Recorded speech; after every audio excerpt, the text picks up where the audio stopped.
Hi everyone, welcome to J chemistry. So guys, जैसे आपको पता है CSIR नेट दिसंबर 2023 का रिजल्ट आउट हो चुका है और आपने जे केमिस्ट्री प्लेटफॉर्म पे देखे भी होंगे। हम ऑलरेडी शॉर्ट्स अपलोड कर चुके हैं और आज हमारे साथ जो एस्पिरेंट हैं जिन्होंने ऑल इंडिया रैंक 6 सिक्योर की है, इनकी जो जर्नी है बहुत इंस्पायरिंग रहने वाली है। और अब तक ना मैंने जितने भी इंटरव्यूज़ किए हैं, सिर्फ इस बार नहीं, पहले भी जितने भी इंटरव्यूज़ रिकॉर्ड किए हैं, ये वाला सबसे डिफरेंट है। क्योंकि मुझे ना बहुत सारे मेल्स मैं देखती हूँ जहाँ पे गर्ल्स मुझे बोलती है कि मैम बहुत प्रेशर रहता है, अभी MSc हमारी कंप्लीट भी नहीं हुई है और फैमिली चाहती है कि शादी कर ले हम आफ्टर MSc। और MSc के बाद जब प्रिपरेशन करना स्टार्ट करते तो भी एक शादी का प्रेशर रहता है कांस्टेंट। तो आज हम नितिश से बात कर रहे हैं। इनकी ऑल इंडिया रैंक 6 है। इनके मार्क्स अगर मैं आपको बताऊँ तो इनका स्कोर है 148। सो 200 में से 148 मार्क्स इनके आए हैं और नितिश मैरिड हैं। तो आज का जो हमारा इंटरव्यू ये सेशन है, इसमें हम यही बात करने वाले हैं कि जहाँ पर बाकी स्टूडेंट्स को लगता है कि शादी के बाद तो बहुत मुश्किल है कोई भी एग्ज़ाम क्रैक कर पाना, या फिर ऐसे वाले स्टूडेंट जो सोचते हैं कि हम MSc में हैं और हम MSc के साथ साथ टाइम नहीं मैनेज कर पा रहे हैं। तो ऐसे जितने भी स्टूडेंट्स हैं जिनको लगता है कि टाइम मैनेजमेंट एक इशू है और बाकी रिस्पॉन्सिबिलिटीज़ के साथ ये सब कर पाना डिफ़िकल्ट है, तो ये वाला सेशन आपके लिए बहुत इंस्पायरिंग रहने वाला है। अभी जो बाकी स्टोरी है वो हम नितिश से ही सुनेंगे। तो नितिश, आप सुन पा रहे हैं मुझे? यस मैम, मैं आपको सुन पा रही हूँ and thank you so much हाँ मैम। जी। थैंक यू सो तो मच मैम। कैसा लग रहा है आपको प्लेटफॉर्म पे आके? Ma'am, it's like dream come true seriously. Welcome to the platform Nitish. मैं आपको वेलकम करना ही भूल गई। Thank you so much. मुझे बहुत अच्छा लग रहा है आपसे बात करके। Thank you so much ma'am. And I am very sure जो स्टूडेंट्स देख रहे हैं उनको भी बहुत अच्छा लगेगा आपको जान के, आपकी जर्नी को सुन के। Yes ma'am, hopping the same. तो हाँ जी। Yes, ma'am. तो मैं सबसे पहले स्टार्ट यहाँ से करना चाहूँगी कि आपकी MSc कब कंप्लीट हुई है और आपने कब सोचा कि आपको नेट के बारे में पढ़ाई करनी है? मैम, मेरी MSc 2017 में कंप्लीट हुई है। मैं बहुत ही एक मिडिल क्लास फैमिली से बिलोंग करती हूँ और मेरी जो एजुकेशन है BSc एंड MSc वो सोनीपत हरियाणा से हुई है, हिंदू गर्ल्स कॉलेज से। ओके। तो उसी टाइम पे मेरे टीचर्स मुझे मतलब बोलते थे like I was a brilliant student. मतलब स्टार्टिंग से ऐसे बोलना नहीं चाहिए पर ऐसा मतलब अच्छे मार्क्स आ जाते थे तो पढ़ने में भी इंटरेस्ट था स्टार्टिंग से ही। तो उन्होंने बताया था कि इस एग्ज़ाम के लिए तुम्हें प्रिपेयर करना चाहिए। उसके बाद मैम फिर 2017 के बाद after my MSc I started my preparation. मैंने लेकिन सेल्फ स्टडी और ऐसे किया बट वो इतना वो मतलब वर्थ इट नहीं था क्योंकि प्रॉपर गाइडेंस नहीं थी उस टाइम पे। तो मेरा वो 2017 वाला अटेम्प्ट नहीं हो पाया था मैम। Yes ma'am. फिर ओके। Yes ma'am. तो उसके बाद आपने कैसे सोचा कि आपको कोचिंग ज्वाइन करनी है, या फिर आपको जे केमिस्ट्री के बारे में कैसे पता चला और आपने नेक्स्ट अटेम्प्ट कब दिया फिर? 2017 के बाद मैंने फर्स्ट अटेम्प्ट दिया बट वो मेरा नहीं हो पाया था। फिर मैंने 2018 का मैंने गेट एग्ज़ाम दिया तो वो मेरा हो गया था। लेकिन ऐसे बोलते हैं कि मतलब आप परिवार को पीछे छोड़ के आप कहीं कभी आगे नहीं बढ़ सकते। तो उस टाइम पे 2018 में मैम मेरी मम्मा को मेटास्टेटिक कैंसर स्टेज 4 डायग्नोज हो गया था, जिस वजह से मुझे यस मैम, तो जिस वजह से मुझे मतलब जॉब लेनी थी और उसके साथ साथ मुझे अपनी पढ़ाई भी पूरी करनी थी। तो मैंने उस टाइम पे फिर अपना जो ये नेट का है मैंने थोड़े टाइम के लिए होल्ड ऑन रख दिया कि मैं आगे देखूंगी कभी टाइम मिलेगा तो, क्योंकि उसके लिए आपको प्रॉपर पूरा डेडिकेशन चाहिए बट वो मुझे टाइम इतना मिल नहीं पा रहा था। तो मैंने अपना B.Ed यस मैम, मैंने अपने एजुकेशन कंप्लीट की साथ साथ और टीचिंग एक्सपीरियंस लिया। कॉलेज में मैंने सोनीपत में पढ़ाया मैम। उसके बाद फिर 2022 में जब मुझे लगा कि नहीं, वो 2020 में ही मेरी शादी हो गई थी दिसंबर में। And I am lucky ma'am that I am having a husband like Neeraj. His name is Neeraj and he is my support. I must say. Yes ma'am. So I must say support system तो बहुत strong रहा है क्योंकि responsibilities आती हैं, I agree. But अगर support system strong होता है तो फिर मन भी करता है चीज़ें करने का, और जब हम डिमोटिवेट होते हैं किसी पॉइंट पे तो फिर वही सपोर्ट सिस्टम काम आता है। नहीं मैम, उन्होंने हमेशा मेरा साथ दिया है। मुझे लगता है कि मतलब मेरे फादर जो लास्ट ईयर मतलब वो नहीं रहे, उनके बाद अगर कोई है तो फिर मुझे यस मैम, तो उन्होंने मुझे इतना सपोर्ट किया मैम कि मैंने 2022 में फिर उन्होंने मुझे फिर से मोटिवेट किया कि नहीं वो मुझे नीति बोलते हैं कि नीति तुम्हें करना चाहिए, एक बार अटेम्प्ट देके देखो। बट मुझे मैम फिर वही कि मुझे प्रॉपर गाइडेंस नहीं थी उस टाइम पे, तो मैंने फिर आपके बारे में काफ़ी सुना था मैम, मैंने वीडियोस भी देखी थी यूट्यूब पे, जैसे आप फ्री लेक्चर्स प्रोवाइड करते हो, तो मैंने काफ़ी देखा था मैम। हाँ जी, हाँ जी। तो अपने जब मैं टीचिंग कर रही थी उसी टाइम पे मैं देखती थी, पर वही पूरा हो नहीं पा रहा था वो, क्योंकि कहीं ना कहीं कमी रह जाती थी। Yes ma'am. तो फिर मैंने 2022 में जब मुझे अच्छे से वक्त मिला तो मैंने मतलब आपकी ये वाला बैच लिया दिसंबर 2022 का। Yes ma'am. फिर मैंने यस मैम मैंने अटेम्प्ट भी दिया, लेकिन वो वाला मेरा 2 क्वेश्चन से रह गया था, यानी कि अगर सी सेक्शन में मैं 2 क्वेश्चन और कर लेती तो मेरा नेट हो जाता, बट मैम वो नहीं हो पाया। एंड 2023 में मतलब मेरे फादर नहीं रहे, तो उसके बाद मैं जून वाला अटेम्प्ट नहीं दे पाई थी। फिर 2023 दिसंबर का मैंने फिर से सोचा कि नहीं, और स्पेशली मतलब नीरज ने मुझे काफ़ी मोटिवेट किया कि एटलीस्ट मतलब हार मत मानो, मैं तुम्हारे साथ हूँ।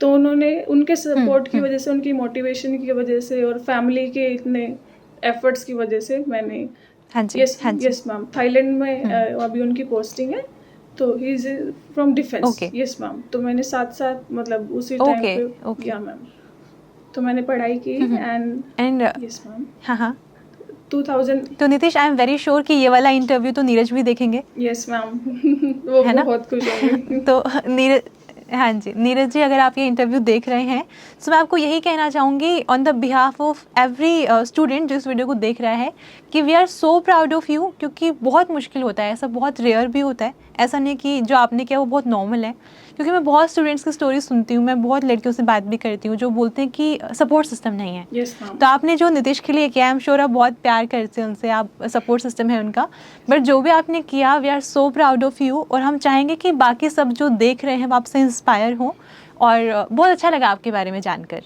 Yes ma'am. और बाकी हाँ जी, तो नीतीश मैं आपसे पूछना चाहूँगी इसके अलावा कि जैसे अभी 3 महीने बचे हुए एग्जाम में, यस मैम, है ना, तो बहुत सारे स्टूडेंट जानना चाह रहे होंगे कि आपने प्रिपेयर किस तरह से किया था, आपकी स्ट्रेटेजी क्या थी सिलेबस को कंप्लीट करने की। Yes ma'am. और क्या आपने पूरा सिलेबस कंप्लीट किया था, कुछ चैप्टर्स आप छोड़ कर गए थे? Yes ma'am. मैम मैं पहले जो गलतियाँ कर रही थी वो मैंने जैसे जे केमिस्ट्री का बैच लिया, उसके बाद मुझे रियलाइज़ हुआ कि आप एक भी सब्जेक्ट नहीं छोड़ सकते, आपको तीनों सब्जेक्ट करने पड़ेंगे। आपको पूरा सिलेबस मुझे लगता है कि करना चाहिए। और उसके बाद सबसे जो मोस्ट इम्पोर्टेंट है, भले ही आप कितने कॉन्सेप्ट डेवलप कर लीजिए, अगर आपने प्रैक्टिस नहीं की तो आप कहीं नहीं पहुंच पाएंगे। तो उसके लिए मैंने आपकी टेस्ट सीरीज मैम अगेन मतलब 2023 दिसंबर के लिए मैंने ज्वाइन की थी, और वो काफ़ी सक्सेसफुल रहा मैम। और जनरल एप्टीट्यूड भी जैसे बच्चे छोड़ देते हैं, मतलब मैंने भी काफ़ी मतलब यही किया था स्टार्टिंग में, क्योंकि लेकिन आपको अगर मार्क्स चाहिए जेआरएफ के लिए, क्योंकि कट ऑफ बहुत ज़्यादा हाई जा रही है आज के टाइम में, तो आपको वो करना। हाँ जी, इस बार तो बहुत आएगा। Yes ma'am. इस बार तो सारे रिकॉर्ड टूट गए हैं, जो कट ऑफ इस बार आई है सारे रिकॉर्ड टूट गए, इतनी हाई कभी नहीं गई। Yes ma'am. तो आपको वो करना ही पड़ेगा।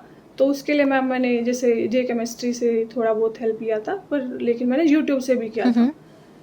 तो मैं यस मैम। और बाकी PYQs मैंने 3 टाइम्स मैंने किए, और उसके अलावा जो नए क्वेश्चंस थे जैसे क्लेडन से कुछ कॉन्सेप्ट, कुछ स्पेशल मतलब कुछ स्पेसिफिक टॉपिक्स, जैसे हाउस क्राफ्ट से OMC कोऑर्डिनेशन, तो उसके कुछ एग्जांपल्स मतलब मैंने पढ़े थे मैम, तो उनसे काफ़ी मुझे मतलब हेल्प मिली। Yes ma'am. ओके। तो अगर मैं आपसे ये पूछूं कि आपके अकॉर्डिंग अगर कोई स्टूडेंट स्टार्टिंग से 0 से स्टार्ट करता है पढ़ाई करना, कि उसको प्रिपरेशन करनी है नेट की, तो कितना टाइम सफिशिएंट रहेगा, कितने मंथ्स का टाइम या कितने ईयर्स का टाइम को सफिशिएंट रहेगा? मैम जो बिल्कुल अगर फ्रेश से स्टार्ट कर रहा है तो मुझे लगता है कि उनको अगर उनकी डेडिकेशन पूरी है तो 3.5 महीने मुझे लगता है बहुत मतलब इनफ है, क्योंकि 3 मंथ्स में आप अगर सिलेबस कर रहे हो अगर पूरा, उसके साथ साथ प्रैक्टिस भी, तो 15 डेज में आप जितना भी आपने जैसे PYQs किए या टेस्ट सीरीज लगा रहे हो आप, तो उस दौरान में मुझे लगता है कि मैम हो सकता है 3.5 महीने में। जैसे मैंने 2023 ये वाला जो भी मैंने दिया, इसमें मैम मैं ज़्यादा टाइम नहीं दे पाई थी, लेकिन मैंने मतलब लगभग यही 3 महीने के आसपास ही दिया था मैम, ज़्यादा मैंने नहीं दिया। But yes ma'am. जैसे आपने बोला कि आपने 22 में ज्वाइन किया था, मैम, है ना, तो आपको कितना टाइम लगा वैसे सिलेबस कंप्लीट करने में? मैम मैंने ऑनलाइन बैच लिया था तो मुझे ज़्यादा टाइम नहीं लगा, मैंने 2.5 महीने में सिलेबस कर लिया था अपना सारा। अच्छा, आप 2.5 महीने में आप तीनों चीज़ें कर चुके थे? Ma'am. Inorganic, organic, yes physical. Ma'am. तो फिर मैं आपसे पूछना चाहूँगी कि आप दिन में कितने घंटे पढ़ाई करते थे? मैम दिन रात कुछ नहीं पता था। मैंने लाइब्रेरी ज्वाइन की हुई थी, दिल्ली में ही थी मैं। एंड मेरे हस्बैंड उस टाइम पे सेलिंग पे थे, he was out from out of okay. Country. तो उन्होंने मुझे दिल्ली में छोड़ दिया था, तो मैं पूरा टाइम लाइब्रेरी में ही रहती थी, बस सोने अपने रूम पे जाती थी। तो मेरा रूम भी ऐसा था कि बस क्रॉस करते ही लाइब्रेरी आ जाती थी, मतलब बाहर निकलती। हाँ जी, okay okay okay. Yes ma'am. तो यहाँ पर ना आपने ये वाली बात बहुत अच्छी बोली है कि 2.5 महीने आपको लगे सिलेबस कंप्लीट करने में। तो ऐसे जो स्टूडेंट्स को लग रहा है कि हमारे पास टाइम बहुत कम है, तो शायद हम जून वाला अटेम्प्ट जो भी आ रहा है 24 वाला, वो तो हम दे ही नहीं पाएंगे, तो आपको गलत लग रहा है। यस अगर आप फुल टाइम प्रिपरेशन करते हैं ना, तो आप अभी जैसे उन्होंने 2.5 महीने, आपके पास तो 3 महीने का टाइम है। Yes ma'am. तो अगर आप अभी भी स्टार्ट करते हैं तो भी आप बहुत अच्छे से सिलेबस कंप्लीट कर सकते हैं, रिविजन भी कर सकते हैं। लेकिन बात वही है, आपको फिर घंटे गिनने नहीं है। Yes ma'am. कि आज 4 घंटे की नहीं पढ़ाई है। हो गई, बाकी कल करेंगे। Yes ma'am. गिनना नहीं है। Yes ma'am. है ना? यस तो मैम। लास्ट में आपकी स्ट्रेटजी क्या थी? जैसे आपने सिलेबस पहले कंप्लीट किया, यस मैम। है ना, उसके अलावा आपकी स्ट्रेटजी, रिविजन की स्ट्रेटजी क्या थी आपकी? मैम रिवीजन की स्ट्रेटजी, मैंने शॉर्ट नोट्स बनाए थे, तो मैंने एक रजिस्टर अलग से बना लिया था और सामने अपना, मतलब मैंने एक अलग से एक स्पेसिफिक एरिया चूज़ किया था अपना स्टडी रूम में, जहाँ पे मैं अपने जो मेरे शॉर्ट नोट्स थे तो मैं वहाँ पे चिपका के रखती थी मैम।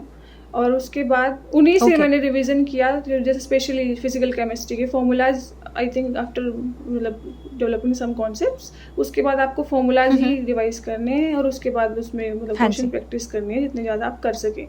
तो मैंने शॉर्ट नोट्स की हेल्प से मैम अपना रिवीजन जल्दी जल्दी मतलब कर लिया था। Yes ma'am. ओके। तो नितिश, मैं आपसे पूछना चाहूँगी, जैसे फिजिकल केमिस्ट्री में हम हर चैप्टर के बाद एग्जाम डोज देते हैं। Yes ma'am.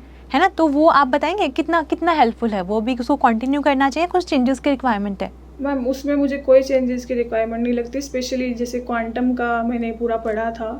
और क्योंकि आप इतने सारे मतलब आप बाहर ऐसे क्या नाम शॉर्ट नोट्स के लिए भी अगर आप बना भी रहे हैं, तो कुछ यूनिट जो छोटे छोटे जैसे डेटा एनालिसिस जो आप कभी नहीं करते, और जैसे यस मैम, जैसे थर्मोडायनेमिक्स हो गया या केमिकल काइनेटिक्स हो गया, लेकिन क्वांटम के लिए इतने सारे फॉर्मूलाज जैसे रहते हैं, तो डेफिनेटली मैम वो बहुत हेल्पफुल रहा मेरे लिए। जैसे चलते चलते जैसे मैं कहीं घूमने जा रहे हैं, स्पेशली जैसे मैं थाईलैंड में थी नीरज के साथ, तो जैसे घूमना क्योंकि बार बार मौका नहीं मिलता, तो घूमना भी था। तो कार में, मुझे आज भी याद है मैम, कार में हम चलते चलते मतलब वो मुझे ऐसे म्यूजिक ऑफ एंड मतलब वो मुझे बोलते थे कि तुम पढ़ाई करो एंड फिर उसके बाद यस मैम, और मुझे ऐसे रूम पे जैसे छोड़ देते थे, जो स्पेसिफिक एरियाज थे वो मुझे लेके जाते थे, बाकी अपना वो कवर करते थे।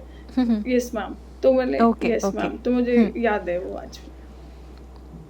हाँ, और जैसे आपने बोला कि ऑर्गेनिक में आपको स्पेशली बहुत हेल्प मिली। yes, तो ऑर्गेनिक आपका सबसे वीकेस्ट पोर्शन था तीनों में से? Yes ma'am, initially it was, but उसके बाद फिर जैसे मैंने केमिस्ट्री का बैच लिया, फिर मुझे लगा कि नहीं, इतना भी मतलब डिफिकल्ट नहीं है।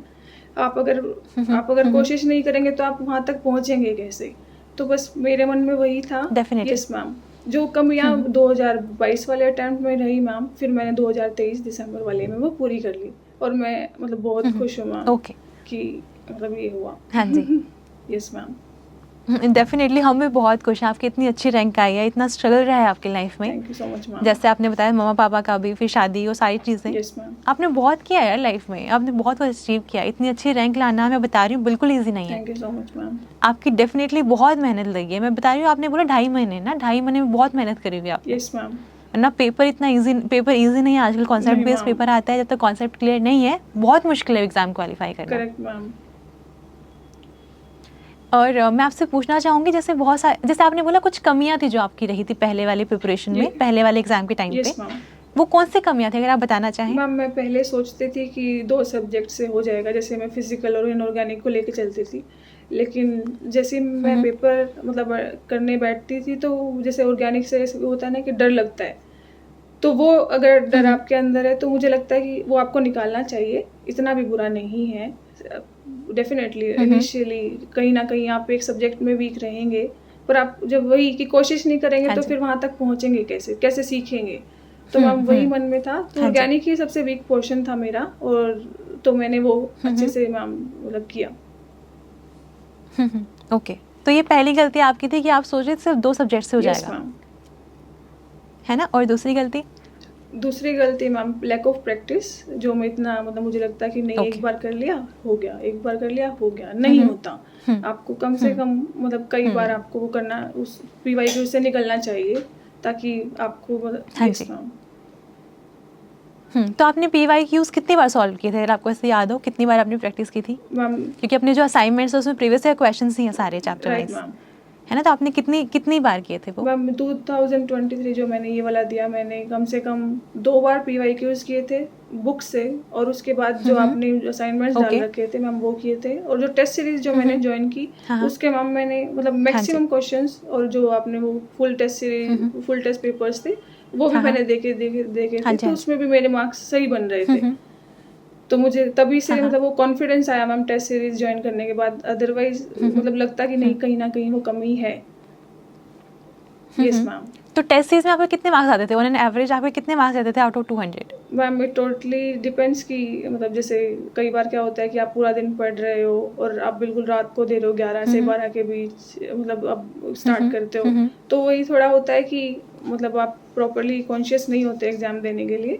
तो मेरा स्कोर उस टाइम पे जैसे अगर रात को दिया है तो वही 120 के आसपास, अदरवाइज मतलब अच्छा रहता था मैम, 130 तक भी चला जाता था।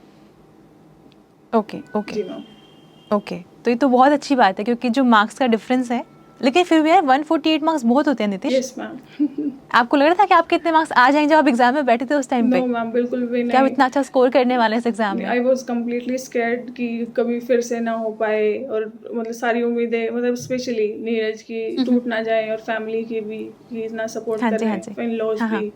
तो पर फिर उसके बाद जब मैं एग्जाम दे के निकली तब मुझे मैम तभी से मुझे लग गया था कि नहीं पेपर बहुत अच्छा हुआ है, और पर ये नहीं सोचा था मैम कि 6th रैंक मतलब ऐसे आ जाएगी। हाँ जी, हाँ जी। तो जब आपको ऐसे वाले थॉट्स आते हैं कि फैमिली भी इतना एक्सपेक्ट कर रही है, मतलब उनकी भी उम्मीदें हैं, उनको भी रिजल्ट ला के देना है ना, और खुद की भी हमारी एक्सपेक्टेशंस होती हैं, तो जब ऐसा लगता है कहीं टूट ना जाए और चीज़ें ख़राब ना हो जाए, तो आप कैसे मोटिवेट करते हैं खुद को? मैम सबसे बड़ी मोटिवेशन मैं कहूँ तो मेरे फादर मेरे लिए थे।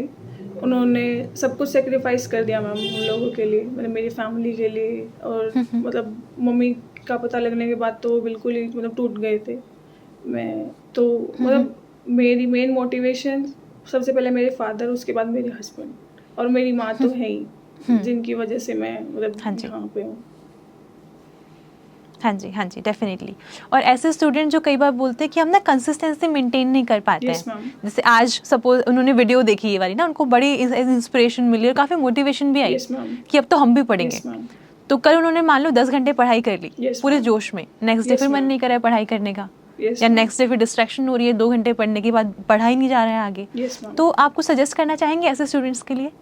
यस मैम, मैं एक ही जैसे मैंने बताया कि मैं शॉर्ट नोट्स ऐसे सामने चिपका के रखती थी, तो कुछ कोट्स भी चिपका के रखती थी।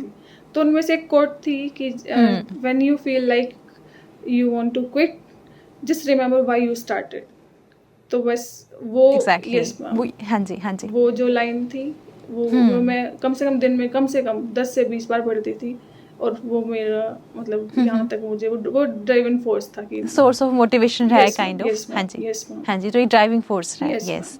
तो ऐसे स्टूडेंट जो इसको देख रहे हैं वीडियो को, मैं आपको एक चीज़ बोलना चाहूँगी, सिर्फ इसलिए नहीं आपको नेट क्वालिफाई करना क्योंकि बाकी सारे आपके फ्रेंड्स पढ़ रहे हैं इस एग्ज़ाम के लिए। अगर आपको लग रहा है कि आप आगे केमिस्ट्री में कंटिन्यू करना चाहते हैं और आपको लग रहा है कि आप JRF करके देन रिसर्च में जाएंगे, आगे अच्छा करेंगे केमिस्ट्री वाली फील्ड में ही, तो आपको पढ़ाई स्टार्ट करनी है। अब आपका खुद का डिसीजन होना चाहिए। सिर्फ ये सोच के कि मेरा फ्रेंड पढ़ रहा है या इसके अलावा मुझे अभी कुछ समझ है तो मैं कर लेता हूँ, तो फिर ना नहीं कर पाएंगे, क्योंकि 1-2 दिन की बात तो है नहीं। आपको सिलेबस कंप्लीट करना है, आपको प्रैक्टिस करनी है, आपको टेस्ट सीरीज़ देनी है, फिर आपको एग्ज़ाम वाला प्रेशर भी झेलना है, और हो सकता है फर्स्ट अटेम्प्ट में क्वालिफाई ना भी हो, तो वापस से स्टार्ट करने का फिर इतना हिम्मत भी चाहिए होगा। तो आपको सिर्फ ऐसे बिना किसी ड्राइविंग फोर्स के या जब आप ना करना चाहें तब स्टार्ट नहीं करना है।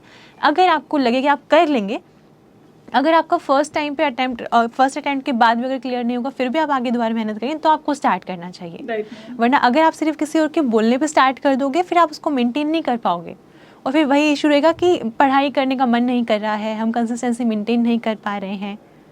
और नीतीश, एक और इशू आता है, कई बार क्या होता है स्टूडेंट जब टेस्ट सीरीज अटेम्प्ट करना स्टार्ट करता है तो उसके ना मार्क्स कम आ जाते हैं कई बार, तो उसके बाद फिर वो मन नहीं करता एग्जाम देने का, टेस्ट देने का मन नहीं करता है। तो ऐसे वाले सिचुएशन में क्या करना चाहिए आपके अकॉर्डिंग जब मार्क्स कम आते हैं? मैम मुझे लगता है कि उस सिचुएशन में अगर आपको लग रहा है कि आपके मार्क्स कम आ रहे हैं तो उससे डिमोटिवेट नहीं होना चाहिए। बस आपको जो आपकी कमियां हैं उन पे काम करना चाहिए कि जो भी जैसे यूनिट जिसमें आपको लग रहा है कि नहीं ये मेरे से नहीं हो पा रहा, इससे क्वेश्चन नहीं हो पा रहा, तो आपको वो दोबारा से you can revise your notes. और अगर कहीं और भी प्रॉब्लम आ रही है तो जैसे मतलब जे केमिस्ट्री की फैकल्टी भी है मैम, तो वो बहुत अच्छे से डाउट्स क्लियर करते हैं। तो मतलब आप उनसे भी पूछ सकते हो, लेकिन अगर ऐसे उम्मीद छोड़ देंगे तो फिर मतलब कैसे होगा, नहीं हो पाएगा मैम, नहीं हो पाएगा। हाँ जी, हाँ जी, यस मैम। और एक ना रूटीन का रहता है, अगर आप अपना रूटीन, आपने जैसे बताया कि आप तो लाइब्रेरी में ही रहते थे पूरा टाइम, है ना, तो आपने एक बात बताइए जैसे लास्ट के 3 महीने बचे हुए है ना, अभी अगर आपको किसी स्टूडेंट के लिए एक प्रॉपर स्ट्रेटजी बनानी हो कि ये वाला रूटीन फॉलो करना है, ये वाला टाइम टेबल फॉलो करना है, तो आपके हिसाब से क्या स्ट्रेटजी रहनी चाहिए? मैम स्ट्रेटजी ऐसे रहनी चाहिए, क्योंकि 3 ऐसे तो नहीं है कि मतलब 1 दिन में 2 दिन में आपका सिलेबस पूरा हो जाएगा। आपको अगर 2.5 से 3 महीने में भी मतलब आपको पूरी प्रिपरेशन करनी है, और 2 महीने में अगर मैं कहूँ कि आपको अपना टारगेट रखना है सिलेबस करने का, तो अगर आप 1 दिन में अगर आप वीडियोस, अगर आप ऑनलाइन लेक्चर ले रखा है तो आप जैसे आप मतलब स्टार्ट करते हैं ऑर्गेनिक से, तो ऐसे मत करिए कि पूरा दिन ऑर्गेनिक ही पढ़िए, क्योंकि उससे आप डेफिनेटली आपको बोरियत फील होगी। तो आप क्या कर सकते हैं कि सुबह जैसे वो दिन के टाइम में सुबह उठते ही आपने ऑर्गेनिक कर लिया, जो आपको टफ लगता है, क्योंकि सुबह का टाइम ऐसे बोलते हैं कि बहुत ही अच्छा होता है पढ़ने के लिए, मतलब यस मैम, फ्रेश मेमोरी बिल्कुल। तो आप सबसे जो हाँ जी एनर्जी भी ज़्यादा होती है ना सुबह जब हम पढ़ना स्टार्ट करते हैं, तो एनर्जी भी ज़्यादा होती है। Exactly ma'am. तो ऑर्गेनिक जैसे आप स्टार्ट किया, उसकी आपने लेक्चर्स कुछ देख लिए और उसके नोट्स बनाए, मतलब नोट्स बनाना इज मस्ट, क्योंकि बिना लिखे आपके मतलब आप अंदर तक ग्रास्प नहीं कर पाओगे, अंदर इनहेरिटेड नहीं हो पाएगी वो चीज़। तो उसके लिए फिर आप क्या कर सकते हो, 1 दिन में आप तीनों सब्जेक्ट को डिवाइड कर लीजिए कि आपको इतना टाइम इसको देना है, इतना टाइम इसको देना है, इतना टाइम इसको देना है। और हाँ, जो आपने नोट्स बनाए हैं उनको रिवाइज भी जरूर करना चाहिए, नहीं तो आप पिछले वाला भूल जाएंगे। Yes ma'am. और बहुत सारे स्टूडेंट्स क्या करते हैं, सिर्फ नोट्स ही बनाते रहते हैं। यस मैम, उसका 6-7 महीने सिर्फ नोट्स बना रहे हैं, असाइनमेंट्स नहीं कर रहे हैं, कोई प्रीवियस ईयर क्वेश्चन नहीं किया, टेस्ट सीरीज तो पहुंचे ही नहीं, है ना। तो ये वाली चीज़ मैं वैसे ही बहुत बोलती हूँ कि क्वेश्चंस के बिना नहीं होगा, सिर्फ थ्योरी पढ़ने से नहीं होगा, है ना। तो आप कुछ बोलना चाहेंगे इसके बारे में कि जो क्वेश्चंस नहीं करते तो कैसा फील होता है एग्जाम में? मैम उस टाइम पे आपको लगेगा जैसे आप जाएंगे कि आपको सब कुछ आता है, लेकिन जब आप क्वेश्चन करने बैठते हैं वो जस्ट लैक ऑफ प्रैक्टिस आप वहाँ पे, क्योंकि time management is must ma'am. अगर टाइम मैनेज नहीं कर पा रहे तो आप चाहे कितने ही क्वेश्चंस आपने पहले कम लगा रखे, ज़्यादा लगा रखे हैं, तो कोई फायदा नहीं, क्योंकि मिलना आपको 3 ही घंटे हैं। हाँ जी। और उसमें ही आपकी फाइनल परफॉर्मेंस मतलब मैटर करेगी, तो वो तभी हो पाएगा जब आपने प्रैक्टिस की होगी, अदरवाइज आप वहाँ क्वेश्चन सॉल्व नहीं कर पाएंगे। हाँ जी। और इसके अलावा जैसे आपने बोला कि रिवीजन मस्ट है, तो आपने ऐसा कुछ डिसाइड किया हुआ था कि मुझे 3 दिन पढ़ना है, उसके बाद 4th डे मुझे रिवीजन करनी है, या फिर मुझे आफ्टर अ वीक जितना पढ़ा है वीक में वो मुझे रिवाइज करना है? यस मैम, ऐसा कुछ आपने डिसाइड किया हुआ था अपने लिए? यस मैम, मैंने जैसे रिवीजन के लिए मैंने वही मॉर्निंग वाला टाइम अपना फिक्स किया हुआ था। मैं डेली रिवाइज करती थी मैम कि आज मुझे इतना पोर्शन करना है, आज ये यूनिट करनी है, और अपने क्वेश्चंस भी उसी अकॉर्डिंग लगाती थी मैम। ऐसा नहीं कि कोई भी दिन ऐसा चला जाए कि बिना क्वेश्चन या बिना रिवीजन के, वरना कहीं ना कहीं आप कुछ ना कुछ मिस कर जाओगे। तो वो चीज़ मतलब मुझे लगता है कि नहीं होना चाहिए। तो जैसे आप मान लीजिए सपोज करिए आपने आज इतना पढ़ा है, उसको आप नेक्स्ट डे मॉर्निंग में रिवाइज करते थे? Yes ma'am. ऐसा रहता था? ओके। अच्छा मुझे आप ये बताइए, आपने कौन से चैप्टर्स कवर नहीं किए थे प्रिपरेशन में जो आप छोड़कर चले गए थे? मैम बिल्कुल स्टार्टिंग में जैसे ऑर्गेनिक केमिस्ट्री के जो मेजर पोर्शन थे, जैसे रिएक्शन मैकेनिज्म का हो या जैसे रिएजेंट्स का हो, तो मैं इन पे फोकस करती ही नहीं थी। और बिना इनके आप ऑर्गेनिक कभी सॉल्व कर ही नहीं सकते मैम, कितना ही आपको कुछ बेसिक आता है, क्योंकि आपको सब कुछ आना चाहिए मुझे लगता है। तो मैम एक तो वो चीज़, और बाकी जैसे छोटी छोटी यूनिट्स भी हैं, जैसे डेटा एनालिसिस हो गया, जबकि क्वेश्चन बहुत ही ईजी आ जाता है, ऐसा नहीं है कि आप नहीं कर पाएंगे। और जैसे मैम एनालिटिकल केमिस्ट्री हो गया, तो कई बार क्वेश्चन मतलब इजी आ जाता है, तो आप अपने किस्मत को मुझे लगता है कि आजमाना चाहिए। जब आपके पास समय है तो मुझे लगता है कि करना चाहिए। ओके, तो इस बार का जो आपका अटेम्प्ट था दिसंबर 23 वाला, इसमें ऐसा कोई था चैप्टर जो आप लीव करके गए थे? मैम ऐसा कोई चैप्टर नहीं था। आपने सब कवर किया यस था? मैम, इस टाइम मैंने कुछ नहीं छोड़ा क्योंकि मुझे लग रहा था कि नहीं इसके बाद मैं मतलब नहीं कर पाऊंगी फिर। हाँ, और आपने एप्टीट्यूड भी कवर किया था? यस मैम, मैंने एप्टीट्यूड भी कवर किया था। अब ना आपकी इस वाली बात से ना बहुत सारे बच्चे डिमोटिवेट हो चुके हैं कि सब कुछ पढ़ के आप गए हैं, ऑर्गेनिक फिजिकल और साथ में एप्टीट्यूड भी करके गए हैं, तो फिर इतना तो हमारे लिए पॉसिबल नहीं है। नहीं मैम, इतना तो हम नहीं कर पाएंगे। तो हमें कुछ चैप्टर्स बता दो जो हम लीव करके चले जाए, हमारा हो जाए, तो आप क्या बताना चाहेंगे उनको? मैम वो फिर छोटे छोटे चैप्टर्स ही हो सकते हैं, जैसे डाटा एनालिसिस हो गया, या जैसे आप जो भी पिछला सिनेरियो है आप अपने एग्जाम पैटर्न से देख सकते हैं कि जिन टॉपिक से क्वेश्चंस की जो मतलब एक तरह से क्वांटिटी है वो कम है, फ्रीक्वेंसी कम है। यस मैम, यस मैम, लेकिन जो मेजर यूनिट्स है वो आपको करनी ही पड़ेंगी। और डेफिनेटली मैम जो ऑर्गेनिक स्पेशली एक दूसरे से जुड़ी हुई हैं, अगर आपने एक भी पोर्शन छोड़ रहे हो तो आप कुछ ना कुछ मिस कर जाओगे और वो क्वेश्चन नहीं हो पाएगा क्योंकि वो मिक्स करके देते हैं मैम। नहीं हो पाएगा। Yes ma'am. तो यहाँ से जो भी स्टूडेंट्स इस वीडियो को देख रहे हैं, हम आपको सिर्फ एक ही चीज़ बोलना चाहेंगे, ऑर्गेनिक में क्योंकि क्वेश्चन जो थे वो मिक्स होके आते हैं, वो 2-3 कॉन्सेप्ट को कंबाइन कर देते हैं। आपसे एक स्टेप में वो रिएजेंट पूछेंगे, नेक्स्ट स्टेप में रिएक्शन मैकेनिज्म पूछ लेंगे, हो सकता है उसके नेक्स्ट स्टेप में पेरिसाइक्लिक की कोई रिएक्शन करवा लें। तो ऑर्गेनिक अगर आप पढ़ रहे हैं, जो कि आपको पढ़नी ही चाहिए, तो फिर आप चैप्टर्स को लीव नहीं कर सकते हैं वहाँ पर। हाँ, ये हो सकता है आपको लग रहा है जैसे बायोमोलिक्यूल्स है, उसको आप चाहें तो छोड़ दें, है ना, लेकिन उसके अलावा जो बाकी चैप्टर्स हैं वो आपको करने चाहिए cover. Right ma'am. Organic spectroscopy हो गया, वहाँ से हमेशा क्वेश्चन आता है, आपको पढ़ना ही पड़ेगा, और बाकी सारे चैप्टर वैसे ही इंटरलिंक्ड है तो वो आपको करने पड़ेंगे। तो अगर आपको डिसाइड करना है कुछ चैप्टर छोड़ने ही हैं, तो फिर आप फिजिकल और इनऑर्गेनिक के चैप्टर चाहें तो 1-2 चैप्टर छोड़ सकते हैं, लेकिन इसके अलावा कोशिश करिए जितना आपको मैक्सिमम टाइम मिल रहा है आप मैक्सिमम सिलेबस कवर करें, क्योंकि जिस हिसाब से कट ऑफ बढ़ रही है, जैसे एग्जाम का लेवल आ रहा है और जैसे जैसे सोर्स ऑफ इन्फॉर्मेशन बढ़ रहे हैं, वहाँ पर स्टूडेंट्स पढ़ाई भी ज़्यादा कर रहे हैं। फिर जो कुछ ट्रिक्स हैं वो तो सबको ही पता है, अब कॉन्सेप्ट्स भी आपको साथ साथ पढ़ने पड़ेंगे। तो इसके लिए इंपॉर्टेंट ये है कि आप सिलेबस मैक्सिमम कवर करें, साथ साथ आपको प्रैक्टिस करनी है और साथ में टेस्ट सीरीज़ पे अटेम्प्ट करनी है, उसके बिना नहीं हो पाएगा। सो नितिश, लास्ट में अगर मैं आपसे पूछती हूँ कि एक फाइनल मैसेज जो आप स्टूडेंट्स को देना चाहेंगे, तो वो क्या होगा आपकी साइड से? यस मैम, मैं ज़रूर देना चाहूँगी। एक हरिवंश राय जी की 4 पंक्तियाँ हैं जो मुझे बोलनी है। हाँ जी, प्लीज़ प्लीज़। जब नाव जल में छोड़ दी, तूफान में ही मोड़ दी, दे दी चुनौती सिंधु को, फिर धार क्या मझधार क्या। तो बस लगे रहिए, लगे रहिए, लगे रहिए। एंड मैम सर्कमस्टेंसेस, सारी बात ही खत्म हो गई। यस मैम, सर्कमस्टेंसेस की वजह से कभी भी हार नहीं माननी चाहिए। मुझे लगता है अगर मैं कर सकती हूँ तो कोई भी कर सकता है, और इतने गैप के बाद। तो 2017 से 2023 की जर्नी कुछ ऐसी रही मैम, बट अब मुझे अपना आगे का जो भी ड्रीम्स है वो मुझे परस्यू करने हैं। हाँ जी, यस मैम। हाँ जी, हाँ जी, यस मैम। तो आपसे मिलकर, आपसे बात करके बहुत अच्छा लगा Nitish. Thank you so much. And I am very sure जो भी स्टूडेंट्स आपको देख रहे हैं आपसे बहुत इंस्पायर हुए होंगे, और स्पेशली गर्ल्स जिनको लगता है कि शादी एक बैरियर है, तो ऐसा नहीं है। Right ma'am. बस वही है, अपना सपोर्ट सिस्टम स्ट्रॉन्ग रखिए और खुद पे आपको ना विश्वास रखना है कि हम कर लेंगे। Yes ma'am. अगर डिसाइड कर ले तो आप कर लेंगे, है ना। जब आपको डीमोटिवेशन फील हो तो लास्ट में जो नितिश ने 4 लाइनें बोली हैं उनको पकड़ के अपनी नोटबुक पे लिख लो, एक बार आपको समझ में आएगा। Yes ma'am. है ना। तो आपसे बात करके सच में बहुत अच्छा लगा। Thank you so much ma'am. और नितिश, इसके अलावा हाँ जी, मैं आपको यही बोलूँगी कि आपका आने वाला फ्यूचर बहुत ही ब्राइट होगा। आई am very sure. All the very very best. Thank you so much ma'am, means a lot. Thank you so much, ma'am. Thank you for the interview. Thank you for giving your time to us. Thank you, ma'am. Thank you. Thank you.